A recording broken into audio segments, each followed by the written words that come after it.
인생 역전이라는 의미를 알고 계십니까? 가난하게 살다가 어느 순간에 부자가 되는 것들을 꿈꾸기도 하고 무명의 사람이 유명해지는 것들을 꿈꾸기도 합니다. 그걸 우리가 인생 역전, 운명 역전이라고 하기도 하죠. 이 거지 나사로의 이야기가 아마 운명 역전되는, 인생이 역전되는 것처럼 우리는 이해할 수 있을 것 같아요. 사실은 이러한 이야기는 예수님이 처음 하신 것들이 아니고 유대인들에게도 이러한 담화들이, 그리고 많은 신학자들이 얘기하는데 이것이 애굽에 있었던 전래되었던 이야기들을 예수님께서 아마 그 이야기를 빌어서 이제 이야기하셨을 거라고 추측하고 있는 신학자들도 있는 것 같아요. 그러니까 지금 이야기는 사실은 새로운 것들이 아닌 것 같아요.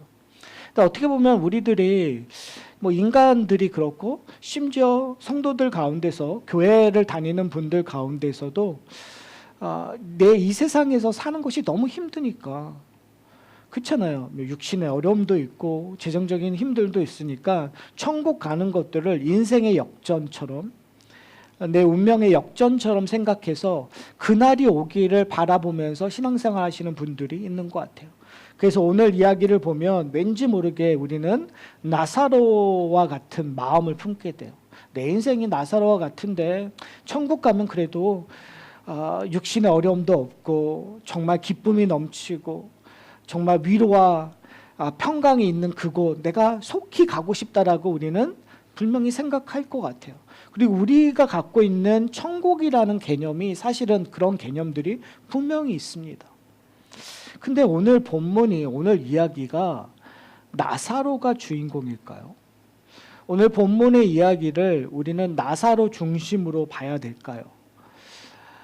제가 이 본문을 설교한 적이 있는데 한 20년 전이었던 것 같아요. 제가 시애틀에 있었을 때 이 설교를 좀 했었어요. 근데 그때 아마 법정 스님이 좀 돌아가실 때쯤이 되셨던 것 같아요. 그래서 제 설교의 시작이 아마 그 법정 스님의 소식을 좀 들으신 적이 있으십니까? 그러니까 법정 스님 하면 우리가 딱 생각나는 게 뭐죠? 무소유잖아요.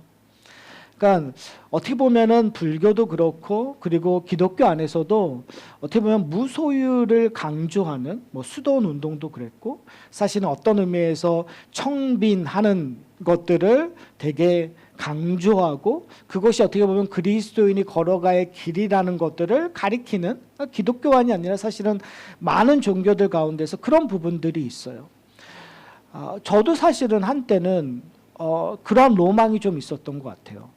의도적으로 좀 가난함을 추구하는 것들이 어떻게 보면 성경에서 얘기하고 있는 진리에 가깝지 않을까라는 것들, 그러한 생각들, 그러한 공동체를 이렇게 살펴보기도 했었어요. 그런 생각을 가진 사람들이 오늘 본문을 보면 왠지 모르게 나사로에게 꽂힐 수 있는 것 같아요. 우리가 어차피 영원이라는 것들이 우리에게 있으니까 사실은 영원에 대한 축복을 하기 위해서는 우리의 삶이 지금 부자와 나사로를 비교하고 있다면 결과론적으로 누구에게 축복이죠? 나사로에게 축복이잖아요. 그러니까 우리가 항상 일상을 살면서 왠지 이렇게 꺼림칙한 거죠. 내 삶은 나사로처럼 그런 삶은 아닌데, 근데 우리는 천국을 가야 되니까 나사로를 동경하는 말도 안 되는 상황에 우리를 몰아내고 있는 부분들이 있는 것 같아요. 그러니까 분명히 우리는 천국을 가야 된다는 명제가 있어요. 그럼 천국은 어떻게 가야지? 우리가 사실은 몇 주 전에 그 부자에 대한 이야기를 했었어요. 그러니까 어떻게 재물을 사용할 것인가에 대한 얘기를 하면서 바리새인들을 예수님께서 뭐라고 얘기했죠? 너는 참 악한 자라는 이야기를 해요. 너희의 마음은 돈을 좋아하는 사람들이다라고 얘기했었어요. 그러면서 이 성경에서 예수님께서 하셨던 말씀들을 기억할 수밖에 없잖아요. 부자는 천국 가는 것이 뭐보다 어렵다고요? 낙타가 마귀귀 안으로 들어가는 것보다 어렵다라는 이야기를 우리는 들었기 때문에 우리의 생각 속에서는 부자라는 개념이 상당히 안 좋아요. 특별히 오늘 본문에 보면 부자는 결국은 어디에 가 있었죠? 지옥에서 지금 오늘 본문을 보면, 근데 저는 오늘 본문을 보면서 얘기할 것들이 참 많은 것 같아요. 그리고 꼬리에 꼬리를 무는 질문들이 오늘 본문엔 참 많은 것 같아요. 왜요? 천국에 대한 이야기가 나와요. 왜요? 지옥에 관한 이야기가 나와요. 그러니까 이 이야기들을 문자적으로 설명을 하면 질문이 나올 수밖에 없는 상황들이 있는 것 같아요.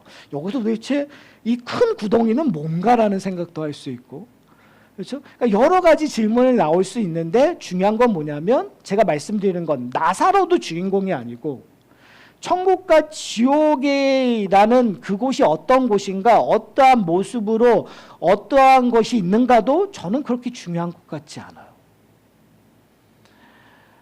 그런데 우리는 사실은 거기에 관심을 갖게 돼요. 아, 천국은 이러한 모습이지. 아, 지옥은 이러한 모습이지. 부자가 죽어서 가 있는데 어떠한 상황이죠? 그 지옥을 불꽃 가운데 괴로워한다고 얘기하니까, 아, 지옥은 정말 불이 많은, 너무 뜨거워서 어떻게 할지 모르는, 여기서 뭐라고 외치죠? 너무너무 괴로우니까요. 뜨겁고 괴로우니까 얘기하는 것이 뭐냐면, 나사로를 보내어 그 손가락 끝에 물을 찍어 내 혀를 서늘하게 하소서. 얼마나 힘들었으면, 얼마나 고통스러웠으면 이랬을까요? 여러분 가고 싶으세요? 싫으시죠? 그러면 우리는 부자처럼 하면 안 되잖아요. 그렇죠? 여러분 부자처럼 하면 안 돼요. 오늘 결론은 사실은 우리가 어떻게 부자처럼 하면 안 될까를 찾는 거겠죠. 어떻게 보면 오늘의 주인공은 누굴까요? 나사로가 아니라 부자예요. 왜 그러냐면 오늘 본문만 이야기되어지는 것이 아니라 지금까지 예수님께서 계속 이야기하고 비유를 드렸을 때의 대상이 누구였냐면 부자였고 바리새인들이었어요. 그러니까 지금 예수님께서 의도적으로 경고의 메시지를 보내고 계시는 거예요. 그 경고의 메시지의 결말이 지금 부자가 처해 있는 곳이에요. 무슨 말씀인지 아세요? 자, 몇 주 전으로 돌아가서 예수님께서 불의한 청지기를 칭찬하세요. 근데 저희가 몇 주 전에 살펴봤던 그 불의한 청지기의 내용을 도대체 이해하기 어려웠던, 난해했던 많은 신학자들이 성경 중에 이 부분이 참 어렵다라고 얘기했던 이유가 뭐죠? 우리가 생각하고 있는 윤리와 그리고 성경에서 가르치고 있는 도덕적이고 율법적인 개념과 대치되고 있기 때문에 그래요. 불의한 청지기를 예수님께서 칭찬하셨어요. 칭찬하신 이유가 뭐죠? 바로 이 세대의 지혜가 빛의 아들들의 지혜보다 더 뛰어나다라는 걸 얘기한단 말이에요. 그러니까 빛의 아들들, 예수님을 쫓아하는 그 제자들이 지금 이 불의한 청지기의 지혜를 배우라는 거죠. 근데 그 불의한 청지기의 지혜는 뭐였죠? 남의 돈을, 주인의 돈을 함부로 사용하는 것이 지혜였나요? 아니에요. 예수님이 그걸 지혜라고 얘기한 거가 아니었어요. 왜 그러냐면 예수님이 그 이야기의 결말이 뭐였냐면, 불의한 청지기의 결말은 뭐였죠? 불의한 재물로 친구를 삼으라가 결말이었단 말이에요. 그러면 예수님께서는 그 지혜가 무엇인지 우리에게 얘기해 줬어요. 그것이 뭐냐면 불의한 재물로 친구를 삼으라는 거예요. 자, 그러면 왜 우리가 불의한 재물로 친구를 삼아야 될까요? 다른 말로 얘기하면 불의한 재물로 친구를 삼지 않았기 때문에 일어난 결과가 오늘 이 부자의 이야기예요. 불의한 재물로 친구를 삼았으면 이 부자는 어디에 있어야 되는 거죠? 천국에 있어야 되는 거예요. 아브라함과 함께 있어야 되는 거예요. 오해하지 않으셨으면 좋겠어요. 부자니까 천국에 가고, 지옥에 가고, 나사로니까 천국에 간 것이 아니에요. 자, 그러면 이 부자의 이야기 하기 전에 일단 나사로에 대해서 하나만 더 얘기하고 갔으면 좋겠어요. 제가 분명히 얘기했었어요. 나사로가 거지였기 때문에 천국에 간 것이 아니다. 여러분 여기에 동의하세요? 근데 재밌는 건 뭐냐면 누가복음을 보면 저는 나사로가 가나안에서 천국에 간 것 같아요. 여러분, 나사로가 가나안에서 천국을 갔을까요? 아니면 나사로가 착해서 하나님의 말씀을 잘 지켜서 천국을 갔었을까요? 상식적으로 보면 후자겠죠. 나사로가 착해서. 그래서 설교를 이렇게 듣다 보거나 성경 공부를 이렇게 들어보면은 나사로의 관심을 받아서 성경에 적혀져 있지 않는 나사로의 성품과 나사로의 그 상황을 설명하는 내용들이 의외로 많은 것을 볼 수 있어요. 그러나 오늘 성경이 나사로에 대해서 어떻게 설명하고 있는지를 한번 볼까요? 2절을 보면 이렇게 얘기해요. 그런데 나사로라 이름하는 한 거지가 헌데투성이로 그 대문 앞에 버려진 채 그 부자의 상에서 떨어지는 것들을 배불리러 하매 심지어 개들이 와서 그 헌데를 핥더라. 여러분, 여기서 나사로가 착한 거에 대한 이야기가 있나요? 나사로가 율법을 잘 지켰다라는 얘기가 있나요? 이 당시 2000년 전의 개념으로 돌아가서 제가 분명히 말씀드렸었어요. 부자는 낙타가 바늘귀로 암으로 들어가는 것보다 부자가 천국에 들어가는 것이 어렵다라고 얘기했을 때 제자들과 사람들의 반응이 뭐였냐면 그러면 우리가 어떻게 천국에 들어갈 수 있습니까? 라는 놀라움이었단 말이에요. 그 당시에 부자는 하나님의 축복을 받은 사람을 상징하고 있었어요. 그러니까 천국에 갈 가능성이 가장 큰 사람들이 누구였냐면 부자였단 말이에요. 바리새인들은 부자였기 때문에 그들이 예수님의 말을 듣고 뭐라고 얘기했죠? 비웃었다라고 얘기하고 있단 말이에요. 비웃을 수밖에 없었어요. 아니 이게 랍비라고 내가 알고 있었고 랍비라고 해서 여기 와서 좀 더 그 오묘한 진리를 더 듣기 위해서 왔는데 이런 허무맹랑한 이야기를 하고 있다니 라고 하면서 비웃었을 거란 말이에요. 그러면 그 부자와 반대되는 편에 있는 거지는 어떠한 의미겠어요? 하나님의 축복을 받은 자겠어요? 아니면 하나님으로부터 뭐요? 지금 심판을 받고 있는 거겠어요? 이러한 생각은 2000년 전에 유대인들에게만 있는 것이 아니라 현대를 살아가는 우리에게도 있죠. 교회 안에서 부자는 하나님의 축복을 받아서 부자가 됐고 우리가 뭔가 잘 되면은 하나님의 축복을 근데 뭔가 잘못되면 우리가 항상 느끼는 게 내가 뭔가 하나님 앞에서 잘못해서 그런가? 내 건강이 어려운 게 뭔가 하나님 앞에서 잘못된 거. 내가 뭔가 잘 안 되는 것이 하나님이 뭔가 잘못해서 그런가? 우리도 생각하고 다른 사람도 그렇게 생각해서 자꾸 손가락질하는 것들을 우리는 알게 모르게 경험하고 있단 말이에요. 그러니까 지금 보면은 2000년 전이나 지금 현재 상황으로 보면은 나사로에 대한 얘기는 하나도 없어요. 보여지는 걸로만 보면은 나사로는 천국을 가야 되는 것이 아니라 어디를 가야 되는 것이 맞아요? 지옥을 가는 것이 맞아요. 상식적으로 보면.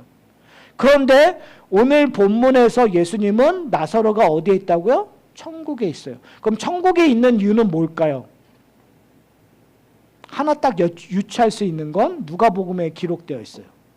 산상수훈에서 누가복음에 4가지 복과 화에 대한 이야기를 해요. 마태복음에서는 팔복에 대한 이야기를 해요. 근데 마태복음에서는 팔복과 지금 이 누가복음의 4가지 복과의 차이점 하나가 있어요. 그 차이점이 뭐냐면 가난하는 자에게 복이 있나니 천국이 저희 것이라는 얘기를 해요. 그런데 마태복음에서는 그 가난한 자 앞에 뭐가 들어가죠? 심령이 마음이 가난한 자라는 말이 들어가요. 근데 누가복음은 심령이 가난한 자라니까 없어요. 정말 가난한 자가 들어요. 그러니까 그냥 마태복음으로만 유추하면 나사로가 천국에 들어가는 이유는 뭐예요? 4가지 복으로 얘기했었을 때 가난한 것뿐이에요. 우리가 유추한다면. 분명히 여기 나사로에 대해서는 아무 얘기가 없어요. 지켰느냐 안 지켰느냐는. 자, 제가 설교를 시작했을 때 나사로가 주인공이 아니라고 얘기했어요. 이건 중요하겠어요? 중요하지 않겠어요? 중요하지 않아요. 중요한 건 뭐냐면 나사로가 들어간 것은 천국에 들어간 것은 지금 뭘 얘기하고자 하냐면 복을 주는 자가 누구라는 걸 얘기하고자 하는 거예요. 하나님이심을 얘기하고 있는 거예요. 결국은 천국을 들어간다라는 건 공로가 아니라 그 사람이 뭔가 이루었기 때문에 들어간 것이 아니라 무엇 때문이라는 걸 얘기하고 싶은 거죠. 하나님의 전적인 은혜라는 것들을 이야기하고 싶어 하는 거기 때문에 그래요. 자, 이것을 전제로 왜 부자는 지옥에 갈 수밖에 없었을까요? 여러분, 오늘 본문을 보면 좀 이상하지 않으세요? 전 이상해요. 부자가 우리가 생각한 것처럼 돈만 좋아했던 부자일까라는 질문이 들어요. 부자가 정말 악한 사람일까라는 질문이 들기 시작해요. 한번 볼까요? 이 부자가 한 것들이 뭐냐, 보세요 한번. 자, 나사로가 그 부자의 상에 떨어진 것으로 배불러라고 해요. 그러면 우리가 생각했을 악한 부자라면 어떻게 해야 될까요? 집 문 앞에 어떻게 해요? 있게 해야 되는 게 맞을까 아닐까요? 여러분, 우리는 상당히 냉철하기 때문에 지금 부자는 오히려 이 거지를 집 안으로 초대해서 돌봐야 되는 것이 맞지 않습니까? 라고 우리는 얘기할 수 있어요. 근데 저는요, 쫓아내지 않은 것도 괜찮은 것 같아요. 여러분, 지금 미국의 홈레스 피플이 되게 큰 문제잖아요. 근데 홈레스 피플들이 부자 동네에 가면 어떤 일이 일어나는지 아세요? 거기 근처에도 못 있어요. 왜요? 경찰들이 와서 쫓아내니까. 자기 집의 앞에가 아니라 자기 동네 입구에만 있어도 사실은 쫓아내는 것들이에요. 왜요? 불편하니까. 내가 집을 가는 길에 그 사람들이 보이는 것이 불편하니까. 이 동네는 그런 사람들이 오면 안 되니까. 그러한 관점에서 본다면 저는요, 이 부자는 그래도 괜찮은 사람인 것 같아요. 자기 집 앞에 있게 해주고 지금 자기 밥상에서 떨어지는 것들을 먹게 해준 거 아니에요. 그리고 심지어 이 거지가 누구인지 아는 거예요, 여러분. 저는 제가 얘기했는데 천국에 있는 것들 그거 지금 너무 궁금해하지 말라. 그런데 궁금해져요. 뭐가 궁금하냐면 도대체 이 부자는 어떻게 아브라함을 알았을까? 저희는 사진이나 그림을 통해서 누군가를 그릴 수 있는 것들은 있겠지만 근데 이 아브라함을 어떻게 알 수 있을까? 자기 이름표를 쓰고 있나? 천국에 가면? 아니면 아브라함이 자리가 있을까? 그런데 오늘 본문에서는 아브라함이요라고 얘기해요. 그렇죠? 그런데 지금 아브라함이 아는 자를 지금 이 부자는 누구인지 알고 있었어요. 나사로라는 걸 알고 있었어요. 그렇죠? 그러니까 무슨 말이에요? 관심이 있었다는 거예요. 자기 집 앞에 대문 앞에 있는 사람을 귀찮게 여긴 것이 아니라 적어도 관심을 갖고 있는, 적어도 마음이 그렇게 얼음같이 차가운 사람은 아닐 거라는. 그러면 이 당시 사람들은 갈만하지 않을까? 더군다나 지금 그 뜨거운 상황에서 입이 타서 물을 살짝에 젖혀서 내 혀에 달라고 하는 그런 상황에서 지금 이 부자는 아브라함을 뭐라고 부르고 있는지 아세요? 아버지여라고 불러요. 아버지 아브라함이요. 이건 어떤 의미죠? 언약적인 관계성을 얘기하고 있는 거예요. 무슨 말이면 지금 지옥 속에서도 이 부자는 자기가 유대인임을 강조하고 있는 거예요. 지옥 속에서도 자기는 천국에 들어가야 되는 존재인데 내가 왜 여기 있지라고 지금 한탄해하고 있는 거예요. 무슨 말씀인지 아세요? 그 율법적인 자부심이 상당하고 있는 거예요. 민족적인 자부심을 상당히 갖고 있는 뉘앙스로 지금 이 비유를 얘기하고 있어요. 자, 그렇다면 저는요, 이상한 게 뭐냐면 부자는 그래도 천국에 갈 수 있지 않을까? 그런데 우리의 예상과 달리 지금 어디에 있어요? 지옥에 있어요. 자, 그렇다면 왜 예수님은 지금 이 비유를, 이 이야기를 이 상황에서 하셔야만 했을까요? 이것은 충격요법이에요. 이것은 경고예요. 사랑하는 성도 여러분, 저는 오늘 이 말씀을 좀 우리에게 심각하게 좀 받아들였으면 좋겠어요. 사실 우리가 그냥 제너럴하게 생각하면 우리는 나사로와 같은 존재였겠죠. 그렇죠? 율법 안에서 율법 밖에 있었던 자이고 이방인이고, 근데 사실은 어느 누구도 현재 교회에서 신앙생활하는 우리들은 나사로라고 생각하지 않으면서 살으세요. 우리가 믿음이 강하면 강할수록, 그리고 우리 직분이 있으면 있을수록, 교회 열심히면 열심일수록 다 우리는 누구처럼 생각하죠? 축복받은 사람, 부자처럼 생각하고 있어요. 그러니까 오늘 본문은 사실은 예수님의 경고의 메시지예요. 너희가 부자라고 생각하느냐? 너희가 바리새인이라고 생각하느냐? 너희가 율법을 잘 지키고 있다고 생각하느냐? 너희가 정말 우리식으로 여기면 너희가 교회 열심히 다닌다고 생각하느냐? 너희에게 구원이 있다고 생각하느냐? 너희가 천국 갈 거가 개런티라고 생각하느냐? 그런데 결과가 어디라고요? 지옥인 거예요. 충격적이지 않으세요? 문제는 뭐냐면 2000년 전에 바리새인들은 충격이라고 생각 안 했죠. 바리새인들은 어떻게 했죠? 비웃었어요. 예수님이 보여주는 잣대와 바리새인들의 잣대가 틀리기 때문에, 사랑하는 성도 여러분, 오늘은 이 본문을 통해서 우리는 바리새인처럼 비웃는 자가 아니라 예수님의 비유를 다시 한번 기억해서 과연 우리가 천국에 가는 자로서, 하나님의 백성으로서 어떻게 살아야 되는지를 찾아가는 저와 여러분이 되셨으면 좋겠어요. 그렇다면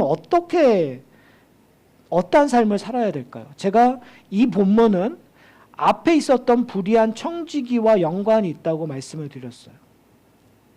그런데 그것뿐만이 아니라 오늘 본문을 보면 이렇게 얘기하고 있어요. 이 부자에게 하나 좀 걸리는 것이 있다면 이거예요. 부자가 어떠한 삶을 살았냐면 19절에 보면 이렇게 얘기해요. 한 부자가 있어 자색 옷과 고운 베옷을 입고 날마다 뭐 했다고요? 호화롭게 즐기더니라고 얘기하고 있었어요. 그러니까 이 부자를 설명하는데 자색 옷과 고운 옷, 그러니까 이 부자가 얼마나 큰 부를 갖고 있는가, 그 사람의 위치가, 그러니까 여기 자색 옷이라는 건 정말 귀족들, 왕족들이 입는 옷이니까, 그러니까 이 사람의 위치에 대해서 설명을 하고 있어요. 그러면서 그의 삶을 어떻게 설명하냐면 날마다 호화롭게 즐기더라. 여러분, 이게 문제가 되세요? 근데 저는 한편으로 보면 과연 이게 문제가 될까라는 생각도 들어요. 호화롭게 즐기더라 라고 얘기했을 때, 호화롭게가 어떤 의미에서 좀 사치스럽다라고 얘기할 수 있지만, 어떻게 보면 제대로 즐긴다라는 표현을 썼을 때는 어떻게 보면 우리가 동경하는 삶 아닌가요? 왜요? 부자는 뭐를 근거했다고요? 이 부럽게 되는 거, 부요하게 되는 것은 다 누구가 주시는 거라고요? 하나님이 주시는 거라고 우리는 배웠어요. 하나님이 주시는 것들을 즐기는 거, 그거는 나쁜 걸까요? 좋은 걸까요? 좋은 거죠. 우리가 지금 부자하면 이 머릿속에 지옥 간 사람 나쁜 거라고 생각하지만, 사실은 우리가 원하는 거, 우리가 얘기하는 거, 하나님, 우리 그러잖아요. 내가 예수 믿고 하늘의 축복을 받았으면 그 축복을 어떻게 해야 되는 거예요, 여러분? 즐기셔야 되는 거잖아요. 어떻게 해요? 충만하게, 호화롭게. 그러니까 어떤 의미에서 하나님이 주신 것들을 지금 이 부자는 잘 즐기고 있었던 거예요. 누구의 잣대로? 그 사람의 잣대로.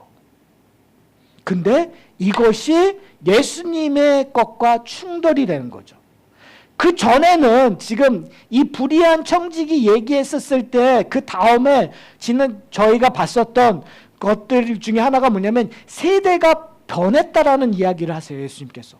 그전엔 세례 요한의 때까지는 뭐예요? 율법과 선지자의 시대였단 말이에요. 다른 말로 하면 옛 시대였어요. 근데 지금 예수님께서 새로운 시대가 됨을 선포하셨어요. 네 가지 복. 평지 설교를 통해서 새로운 시대가 도약했다. 그래서 선포하셨던 것들이 네 가지 복과 네 가지 화로부터 시작이 되었단 말이에요. 봤잖아요. 부자가 천국 가는 것이 맞는데 예수님은 뭐라고 얘기하셨어요? 가난한 자는 복이 있나니 천국이 저희 것이라고 하는 완전히 다른 세계의 이야기를 하셨단 말이에요. 새 나라의 새로운 원칙과 법을 지금 선포하셨단 말이에요. 그러면서 지금 예수님께서 뭐라고 했냐면 너희가 불의한 청지기의 지혜를 배우라고 얘기해요. 불의한 청지기의 지혜는 뭐였죠? 남의 돈을 횡령하는 것이 지혜가 아니라 잘 먹고 살기 위해서 했던 것이 아니라 결국은요. 오늘 본문의 가장 중요한 것은 결국은 때예요. 이 본문을 설명하기 위하여 지금까지 예수님이 계속 얘기하셨던 그 말씀을 근거해서 가장 중요한 건 때를 아는 지혜예요. 불의한 청지기의 지혜는 바로 지금이 어느 때인가를 아는 거죠. 어느 때요? 종말의 때인 걸 아는 거예요. 자기의 삶의 마지막, 내가 하인으로서 종으로서 이제 마지막이 다가왔다. 그러니까 내가 살 길을 찾아야 된다는 거예요. 부자의 문제점, 바리새인들의 문제점은 뭐죠? 예수님을 알아보지 못했다라는 거예요. 예수님이 누군지를 못했다는 거예요. 예수님이 오셨다라는 것이 어떠한 때인지를 알지 못했던 거예요. 메시아가 오신다라는 의미를 온전히 알지 못했다라는 거예요. 자, 그래서 이 부자가 아브라함에게 청하는 것 첫 번째가 물을 내 혀에 적셔 달라는 거였잖아요. 근데 두 번째를 얘기해요. 그 두 번째를 보면 뭐라고 얘기하냐면 놀라운 이야기를 해요. 27절에 보면 이르되 그러면 아버지여 구하노니 나사로를 내 아버지 집에 보내소서. 내 형제 5이 있으니 그들에게 증언하게 하여 그들로 이 고통받는 곳에 오지 않게 하소서. 와, 정말 괜찮은 사람 아닌가요? 나는 여기 있는데 그래도 내 형제는 이런 사람이 어떻게 지옥에 있어요? 이거 말이 안 되잖아요. 이렇게 사랑이 넘치는. 그런데 지옥에 있어요. 그런데 이 아브라함이 하는 말에 아주 중요한 키가 있습니다. 아브라함이 뭐라고 얘기하죠? 모세와 선지자들이 있으니 그들에게 들을지어다라고 얘기해요.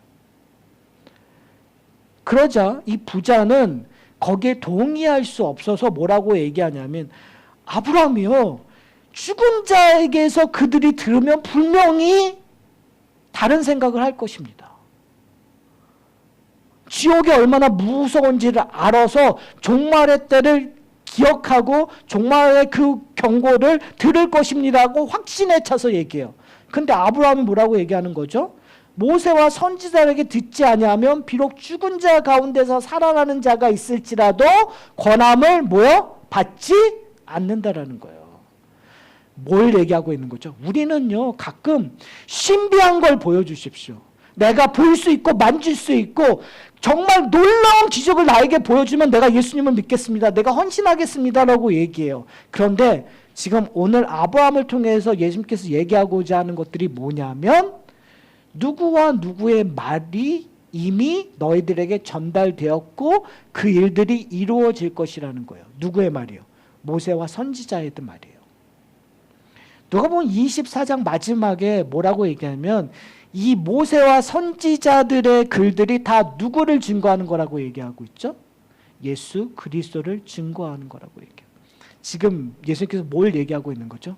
모세와 선지자들이 예언했던 그 메시아가 지금 너희 앞에 서 있다. 그러니까 천국을 갈 수 있는 그것은 누구로만 된다라는 걸 얘기하고자 하는 거예요. 예수님으로만 된다는 걸 얘기하고자 하는 거예요. 근데 그 때가 왔다 안 왔다? 왔다.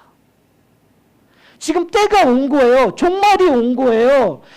빛의 아들들은 그 종말이 오면 알므로 말미암아 예수 그리스도를 받아들여야 되는 거예요. 예수 그리스도를 영접해야 되는 거예요. 예수 그리스도를 영접하면 아무리 불가능한 것도 하나님이 능치 못하는 일을 능하게 하신다라는 거예요. 가난해서 하나님의 심판을 받고 지옥 갈 수밖에 없는 자라고 생각하지만 예수를 만나는 그 순간 변화되는 거죠. 다른 사람들이 다 부정하다고 얘기하는 혈루병 받은 사람들, 다 병들고 귀신 들린 자들, 그들은 하나님의 심판과 저주를 받는 인생을 살고 있다고 하는데 예수를 만나자 그들의 인생이 바뀌어버리는 거예요. 천국을 경험하게 되는 거예요. 하나님의 나라를 경험하는 거예요. 그것을 지혜라고 얘기하는 거예요. 그것을 은혜라고 얘기하는 거예요. 사랑하는 성도 여러분, 이 부자와 우리의 차이점은 뭐죠? 부자는 복을 자기의 잣대로, 자기의 생각대로 생각했던 거예요. 그래서 열심히 즐겼어요. 근데 우리는 그 즐김이 어떻게 나타나야 될까요? 이 전에 얘기했던 것처럼 불의한 재물이 뭐였다고요? 이 세상의 것들이에요. 우리가 갖고 있는 것들. 우리가 갖고 있는 물질들, 우리가 갖고 있는 시간들, 우리가 갖고 있는 관계들, 이런 것들로 뭘 해야 된다고요? 친구를 삼는다라는 거예요. 누구의 친구로 삼는 거예요? 그리스도의 친구로 삼는 거예요. 그것이 복을 누리는 것. 하나님의 나라에 천국에 들어가서 평강과 평화와 안식을 누릴 수 있는 자들이 이 땅에서 할 수 있는 것들, 바로 거기에 있는 거죠. 사랑하는 성도 여러분, 이제 설교를 마치려고 합니다. 오늘 이 이야기는 부자의 이야기예요. 어떻게 보면 현대 이 교회 생활을 하고 있는 우리도 이 부자처럼 어리석게 생각할 수 있어요. 내 잣대로. 난 천국에 갈 거야. 나는 지금 하나님의 축복을 받아서 이러한 것들을 누리고 있어. 그리고 우리는 최대한 사치스럽게 이것을 즐기는 것이 지혜롭다고 생각할 수 있어요. 그리고 그걸로 만족하면서 우리는 교회 생활을 할 수 있고 가정을 꾸릴 수 있고 우리가 모든 일들을 할 수가 있어요. 그러나 오늘 이 비유는 뭐라고요? 경고의 메시지라는 걸 기억하셨으면 좋겠어요. 과연 우리는 옛 율법에 근거하여, 옛 세대에 근거하여 이 사고를 하고 있는가? 근데 예수님께서 뭐라고 얘기하셨죠? 새로운 시대가 도래했다고 얘기해요.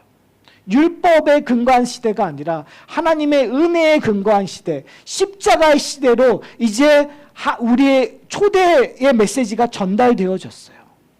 그 메시지가 어디에까지 전달되었죠? 경계 밖에 있는 이방인들 우리에게 전달되었어요. 그렇다면 그것을 우리는 어떻게 누려야 될까요?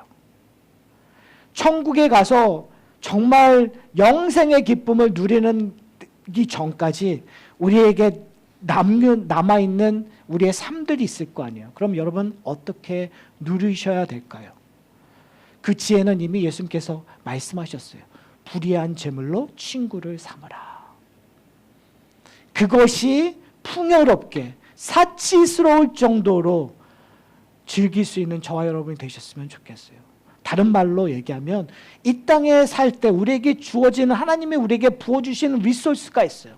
그것이 작든 크든 상관이 없어요.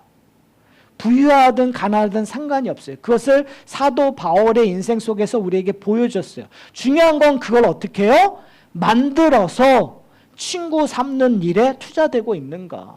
그 일들이 이루어지고 있는가? 그걸 나눔의 일들이 일어나는가? 그렇다면 우리는 이 부자처럼 후회하지 않겠죠. 아브라함이요, 저를 불쌍히 여겨서 지금 이 내 형제들, 내 사랑하는 이웃들, 그들에게 지금 죽었던 자를 살려서 보내주십시오라는 이야기를 하지 않겠죠. 중요한 건 그걸 하지 않는 것이 천국에 있는 자들의 셈법이에요. 그것이 우리의 비즈니스예요. 우리의 누림이에요. 그런 누림을 하는 저와 여러분이 되셨으면 좋겠어요.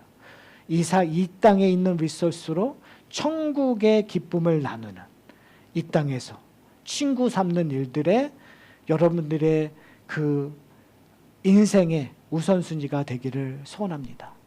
그 일들이 2026년에는 기쁨으로 여러분의 가정과 여러분의 사업체에 풍성이 임하기를 소원합니다. 우리